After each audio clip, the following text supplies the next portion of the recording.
Hello, everyone. I am Cody. And I'm Brent. And we are the Hugonauts. And we are rolling out the red carpet here at Worldcon 2022 for interviews with authors and content creators.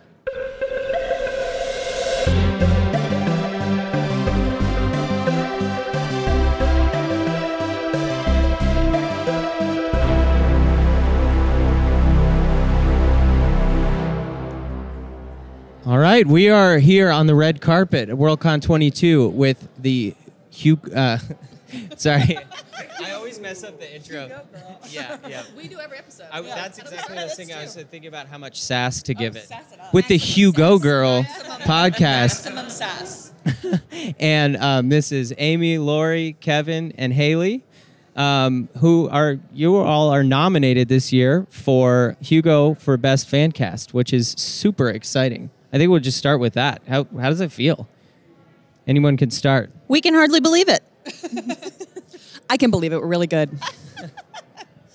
Everyone has been so nice, and it's just cool to be part of like this pantheon of science fiction. Like we're standing on the shoulders of giants, and we're just a little tiny podcast, but I love it.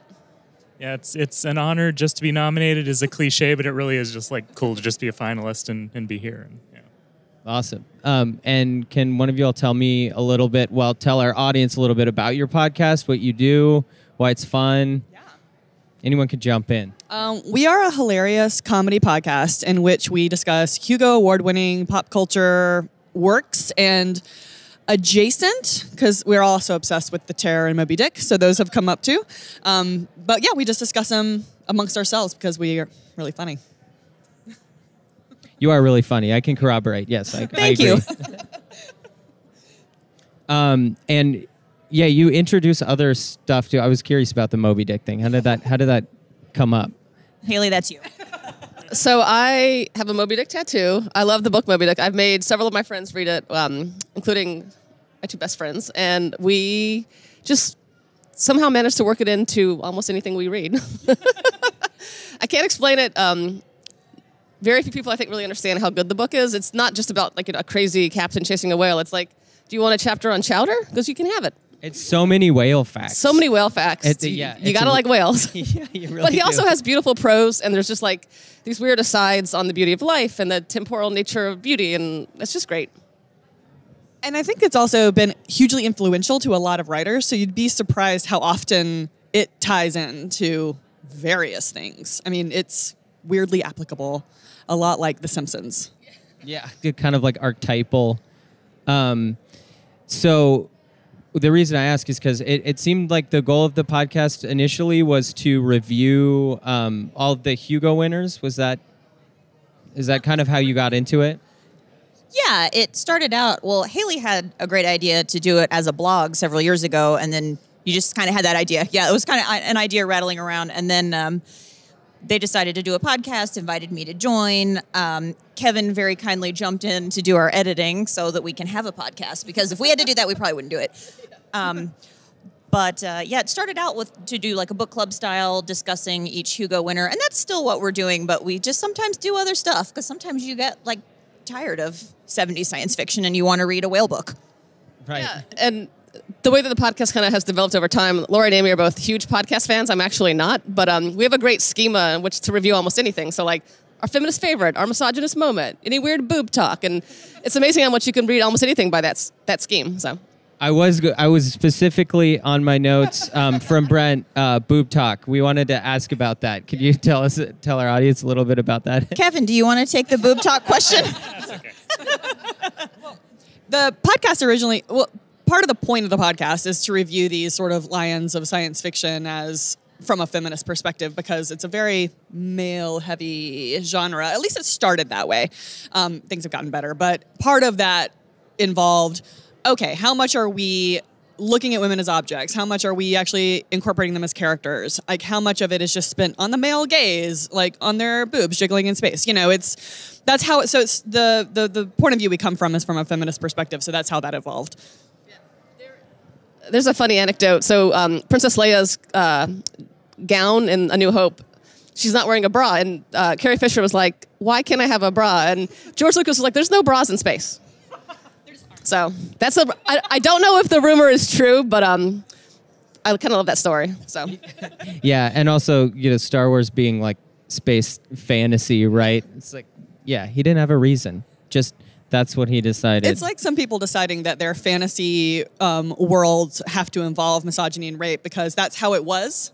It's like, no. This is a fake place you've made up. You don't have to do that. Yeah. There's a lot of that. There's a lot of that going around in the fantasy world building, especially. I feel like with the television shows now, like outrage. This shouldn't be happening. It's like, oh, I'm being told to come in.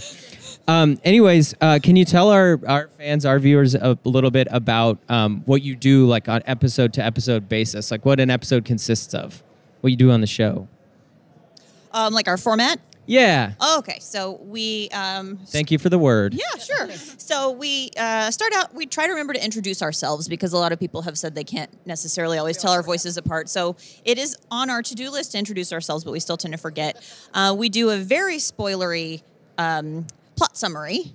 So FYI, if we have any new listeners, if you haven't read it yet, you may want to skip the plot summary. So do plot summary, and one person is the DM each time. So we have one person who's in charge of doing the plot summary and sort of leading the discussion.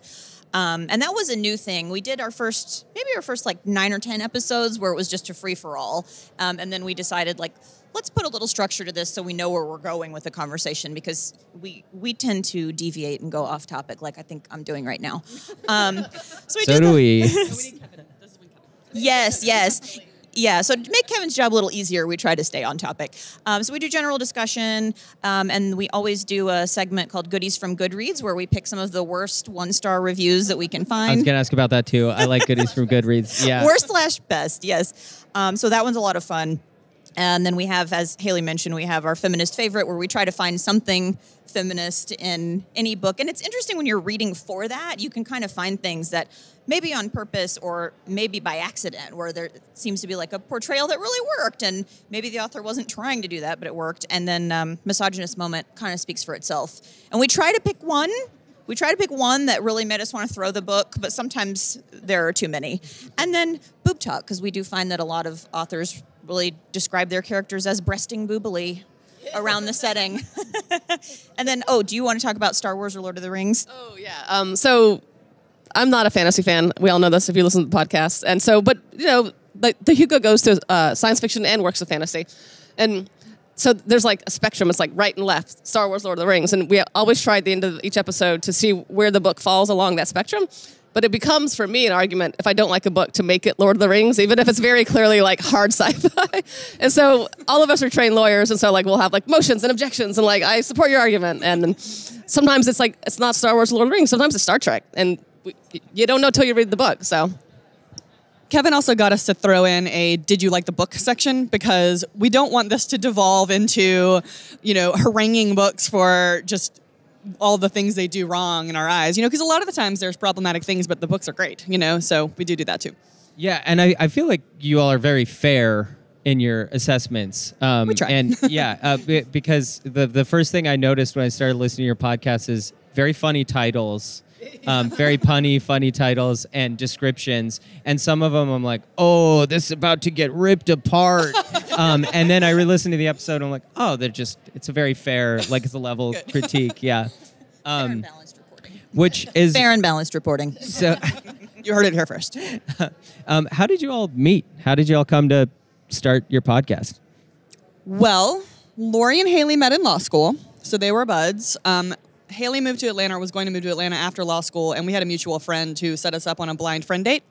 And so we just met. And then, so Haley's the anchor of this situation. Yeah, they're married. So Haley introduced me to Lori and Kevin after we were friends, but they were already friends. Okay. And Amy met Kevin and me at our wedding, actually. That's right. Our first friend date was their wedding at Dragon Con. Oh, that's fun. At Dragon Con? That's right. Very cool. Yes, all 80,000 Dragon Con attendees were invited to our wedding, and Amy was one of them. In your Metal Hero friend cosplay, if I recall, it was the dollar store Iron Man mask, I think. That's right. Iron Maiden, Iron Man. Yeah. Eddie. Is that Eddie? I don't know. I think Iron Maiden is Eddie. Anyways, we move back. Yeah. I was also going to ask why you decided to start the podcast. Well, I was dating somebody at the time who had her own podcast, and it looked like fun. It was kind of an excuse for her to hang out with her best friend who had kids, and so like it was like scheduled time for them to hang out. And I was like, well, I want to do that. That sounds like fun. And all three of us actually were English majors, so we love books. Me and Amy have been in a lot of book clubs together, including like spin-off book clubs where you actually have to read the book and like we take notes. But because a lot of book clubs are like, let's drink wine and eat cheese, which is also great. Right. But yeah, I was inspired by my ex actually, and then we have a Hugo-nominated podcast now. So Yeah, you do, which is incredible. It's so exciting. Never have guessed this. What was the episode? Pardon the Screaming. We just got nominated for a Hugo. So that was funny because I remember when we got the email saying we were finalists, I was in the kitchen and my phone was in another room, and Haley texted a screenshot and it came up on my Apple Watch. So it was too tiny for me to see what it said, but I could tell it was a screenshot of an email. And I just like dropped what I was doing and went flying across the house. Kevin's like, what's going on? And I grabbed my phone and I saw it and I was like, oh my God. It was very exciting. So they were actually on the way over to our house to record a regular episode. So I think you both stopped and picked up a bottle of $6 champagne, and we were able to do a little live reaction. Screaming. Screaming and champagne. Yeah, as noted in the description, in the text description as well. I didn't want to blow anybody's ears out, you know? Right. Okay, what is, whoever comes with something to mind first, one of your most underrated Hugo picks, one of the most underrated books you've read that you think people should be reading? I really like this book called Hominids by Robert J. Sawyer. It won Best Novel in the early 2000s, I want to say. And it's just like, it presupposes what if Neanderthals became like the dominant species over humans. And it's got some weird, like, multiple timelines of reality. But we think... We had a blast. That episode is called Moon. And it just makes you think about how humanity could have turned out differently. Like there's like polyamory, and there's like a weird government state. Like everybody wears a watch that tracks your movements throughout your entire life. So there's no crime because they know where you are. So I love that one. Okay. I like that one a lot too, and it gets a bad rap because I think it was up against some kind of heavy hitters, maybe more literary works that year. I can't remember off the top of my head, but I've discussed this with other folks before. And that book, I think, is really accessible. And so I think some people think it's not necessarily like a great literary science fiction, but I like that about it. I think I like that anybody could pick that up and read a pretty weird story about a parallel universe where obviously we've evolved as we've evolved. And then in this parallel universe, what is it? Cro-Magnon, Neanderthals. Neanderthal was the dominant species of people. And so I think it's actually pretty weird but accessible, and I like that about it because I think if you got it in an airport or something, you could enjoy it. So I think it definitely is underrated. I currently can't remember any book I've ever read. For $1, name a book. I know. But one thing that comes to mind is Demolished Man. Like I feel like that may not get as much love as it used to, and it's a wild book. I think it's a pretty fun read. Yeah, what Tensor said the Tensor, or whatever the song they sing. That's the most breasty boobly book of all. It is. Brent, it's very breasty come on boobly. in. It's very breasty boobly. It's like the most sexist sci-fi book I've ever read. I can't And believe yet- you guys are like, yeah, everyone's got to read and that yet- one. I'm blown away. And yet, That's us being fair. it's just a wild book. You know, you don't know where it's going to go. So Yeah, I liked it. Brent did not. But I still remember from the audiobook, the song. I don't know if anyone listened to it. the song. Tensely said the Tensor, where he like God, wipes his mind with, and I was still Yeah. stuck in my head. So There's an Onion article that's like, feminist turns off brain for 1 hour so she can watch TV. And sometimes you have to do that, like, because, you know, it's still a good book. Yes, is it horribly flawed? Yes, of course, but it's a great idea. I mean, there's a reason. It won a retro, right? Or was it the very first one? It was the very first one. Yeah, that's right. Yeah, so it's, you know, the female character's not great or fleshed out, but they do breast boobily. Well, that brings me to another question we wanted to ask, which is, are there any books in the canon that are like, because you all, like you said, are so fair about assessing these things and parsing out the differences between, okay, this is bad, but are there any books in the canon that you think should just be done with? has anybody ever read Ringworld by Larry Niven? Because I am here to say that should be sent into the sun. Okay, why is that? Have you read it? No, I have not. Well, read it. You'll know. Okay. Is that the one where? So there are some books, and maybe it's Ringworld, maybe it's not. At this point, they all run together in my head. Where like, if there is a female character, she's usually a sex worker. Like, there's just such, and I think with Ringworld too, there's like some like racist tropes going on that are weird. Well, my biggest beef with that book was the way they treated that female character, and by they I mean Larry, was like she sort of bounced from man to man, and she was bred to be lucky, which was, I don't know, I guess she got lucky too. It's just her whole presence in that book was just mystifying to me. It had one good character. The idea was interesting. Again, we hit this a lot. Good ideas, bad execution. I feel like Ringworld is up there in that. Because Larry Niven, smart guy. I mean, I'm not gonna, credit where credit's due, but. You got one, Kevin? Oh yeah. And I don't normally read along with the books, but Stranger in a Strange Land. That I usually try to finish books. Sometimes I've gotten bored and just not finished. This is the only book I've thrown away. Like normally I will put it in a little free library if I'm not going to keep it so someone else can enjoy it. But I was like, no one else needs to read this. Just because, like the just rank misogyny, and it's also not written that well. But like, I was like, okay, is this satirical? Is this the point? Am I supposed to be not liking this?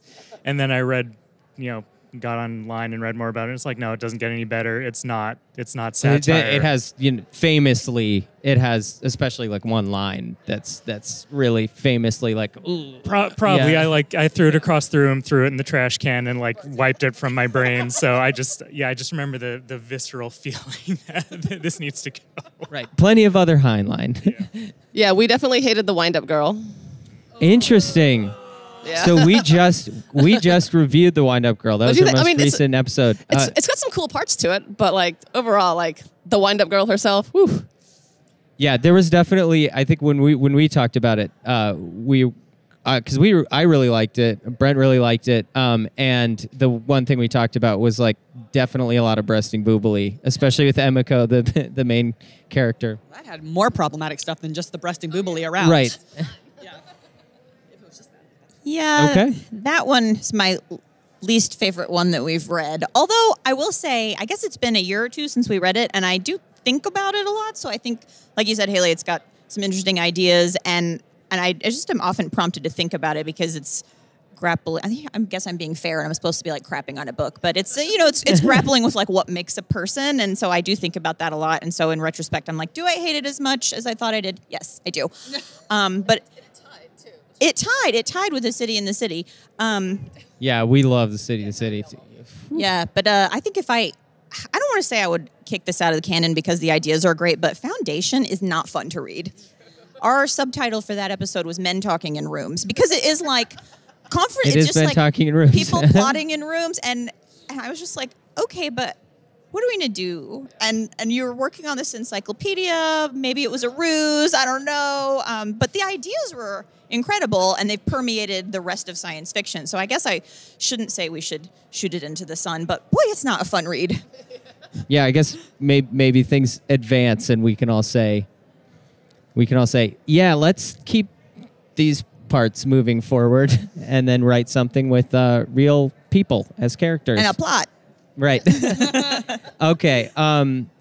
Wrapping up, I'm just gonna look at some stuff. This is a good question. What I say about our question. What vote were you all most excited to cast in this year's Hugos? I mean, best fan cast. Well, we were excited to vote for our friends Octothorpe, who are also finalists, and they're our podcast buddies, and they have a wonderful podcast. So, yeah, that was exciting. I think it was a really good short story lineup this year too. So casting that vote was fun, and then fan writer was fun because our friend Cora was on it. We could vote for Cora. Is it novella or novelette? The Psalm for the Wild Built by Becky Chambers. That was just like such a breath of fresh air. Just a tea monk. It's like beautiful. So. I find the voting a little bit stressful because everything is usually very good. And it's like, how do I put these things in order when I really liked all of them? So I find it a little bit difficult. But yeah, I loved Psalm for the Wild Built. And I also do enjoy voting for the short stories because I'm not a short story reader in my day-to-day life. So I like that Hugo voting prompts me to read short fiction. And I actually find I always really enjoy it. Awesome. Oh, Kevin, you got one? No, because I was really, last year I read all of the nominees, was really excited about that, then started reading not for doing nominations this year, and by the time the actual nominees came out, it just felt like homework. So I actually kind of took a break, read like Remain in Life by Chris Frantz from the Talking Heads and just some non-sci-fi stuff. So that just, as exciting as the Hugos are, it's okay to take a break sometimes too. But you still voted to support all the fan But yeah, I still ranked the ones that I did read and cast at least one vote in every category to make sure that they do not get wiped out under Rule 3.12.2, which we should repeal. Let's see if we can. The witness had to refresh his Find the memory with the tail there. document. The witness. Repeal 3.12.2. All right, and who's the first person you all are going to call if you win the Hugo this year? Oh my God, I would call all of you Whoa. guys, so I don't know. Everyone I know is here. I'm probably going to call my mommy. She's pretty proud. We're having a time in my family, so I'm going to call her. I'd call my parents. Yeah. I have a group chat with my mom and my sister. So a text for you. I'm Great. pretty sure all my sisters from other misters are going to be watching at home, so they're going to know. So it's my mom. Yeah. It'll be on Instagram. Yeah. Well, that is Hugo Girl podcast. Amy, Lori, Kevin, and Haley, thanks for joining us, and we're you. excited to see how it turns out for you. Thank you. Good team.